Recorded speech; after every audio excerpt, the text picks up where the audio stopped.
¿Qué tal, equipo? Te doy la bienvenida a un día más de Vivir con Maestría, un podcast sobre la vida. Hoy estaba reflexionando sobre una corriente filosófica de moda, el estoicismo. Y es que, leyendo Friedrich Nietzsche, Nietzsche define el estoicismo como una manera de autohumillación, como una manera de ser violento con uno mismo y dejarse de lado en virtud de una idea de moral superior o de razón. Y me parece bastante interesante esta perspectiva de Nietzsche. Yo nunca me definí como estoico, siempre tuve fuertes críticas al estoicismo y asimismo, ahora que se puso de moda, he sido muy criticado por criticar al estoicismo. Lo que me lleva también a las personas que defienden a capa y espada esta idea de 2000 años de decir mucho cuidado con leer pensamientos para que te digan qué pensar y no leer pensamientos para pensar. Ni el estoicismo, ni Nietzsche, ni yo, ni la Iglesia Católica, ni el existencialismo, ni el epicureísmo, que veas que cuántas corrientes ideológicas hay, ninguno es dueño de la razón. Son intentos de comprender la razón. Desde la perspectiva de cada uno, hay los que nos gustan más y los adoptamos, los que nos gustan menos y no los adoptamos. Entonces, sí es verdad, por ejemplo, el estoicismo, al igual que la Biblia, al igual que el epicureísmo, que el cinismo, dictan una manera de vivir, una doctrina de vida con un objetivo que en general, si nos vamos a las raíces incluso del estoicismo, si lees realmente estoicismo y no solo escuchas podcasts de redes sociales o ves reels de Instagram, el estoicismo, al igual que el cinismo, el epicureísmo y el existencialismo, lo que tratan de desentrañar es qué necesita el ser, el humano, para vivir feliz y pleno. Así que incluso cuando tu amigo estoico de Instagram dice ser estoico es asumir que nunca vas a ser feliz, qué raro, porque el estoicismo propone un camino para poder vivir feliz y pleno a través de todo lo que el estoicismo tiene, ¿no? Bien, ¿por qué quería abrir citando a Nietzsche? Para mostrarte de que hay grandes filósofos que justamente critican estas ideas, al igual que hay otros filósofos que critican a otros filósofos y habrá quien critique a Nietzsche, y así va a seguir siendo mientras los seres humanos sigamos razonando. O sea, si hoy sos una persona que dice yo quiero ser estoico y Marco Aurelio, y lees a Marco Aurelio para pensar como Marco Aurelio, bueno, no vas a aportar nada a las corrientes de la razón. No porque, al menos no desde esa perspectiva, no te estoy llamando idiota, lo que estoy diciendo es que justamente razonar no es escuchar lo que dice otro y decir, sí, sí, tiene razón. Es escuchar lo que dice otro, desde dónde lo dice, cómo lo dice, por qué lo dijo. Y en el caso, por ejemplo, de la filosofía griega y de la filosofía romana, en el caso de estas ideas tan antiguas, hay un contexto también del que surgen estas ideas y en el que estas ideas tienen una funcionalidad. O sea, las ideas son analíticas funcionales a la realidad en la que son planteadas. O sea, una idea del 90 antes de Cristo, fundada y sin modificar en el 90 antes de Cristo, es planteada para un mundo del 90 antes de Cristo. Entonces, algo que me hace mucha gracia es cuando hablan de los pilares de la virtud, de Marco Aurelio como un hombre virtuoso, como si hubiera sido un Jesucristo, que he tenido este tipo de conversaciones. Acá no estoy hablando general, redes sociales, yo he tenido este tipo de conversaciones con personas que han empezado a leer estoicismo, y estás leyendo a Marco Aurelio con algo de suerte y no escuchando contenido de Instagram. Con algo de suerte yo leí a Marco Aurelio, leí meditaciones de Marco Aurelio, pero no estás leyendo a Marco Aurelio, porque estás sacando de contexto lo que él dijo. Y acá te voy a poner un poco en contexto para que veas cómo la virtud es relativa, la moral es relativa.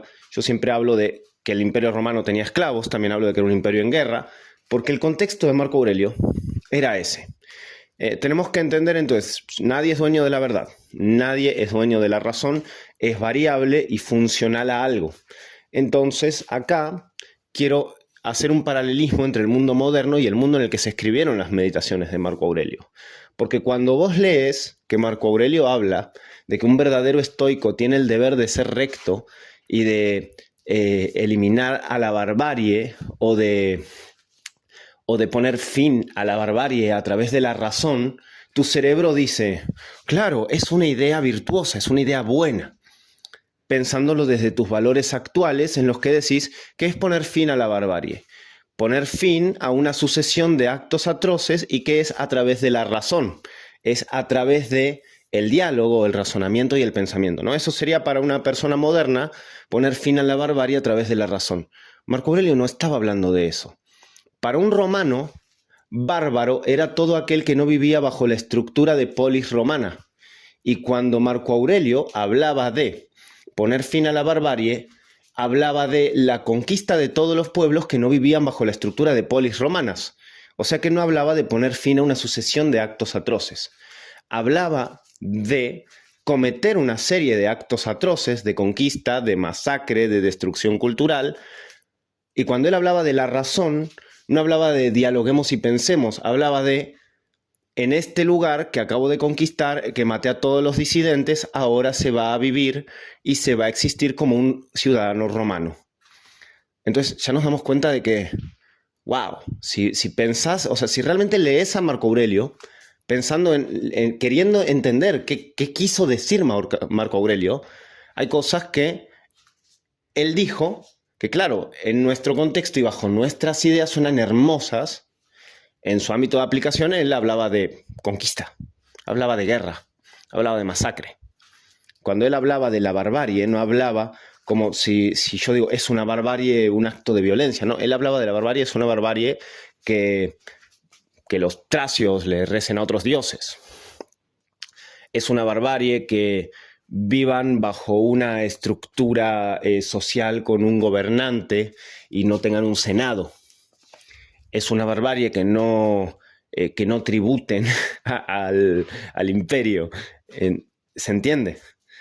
Eso es barbarie. Es una barbarie que no hablen romano, es una barbarie que hablen su propio idioma, que le recen a sus dioses, que celebren sus fiestas y no las nuestras. Son bárbaros.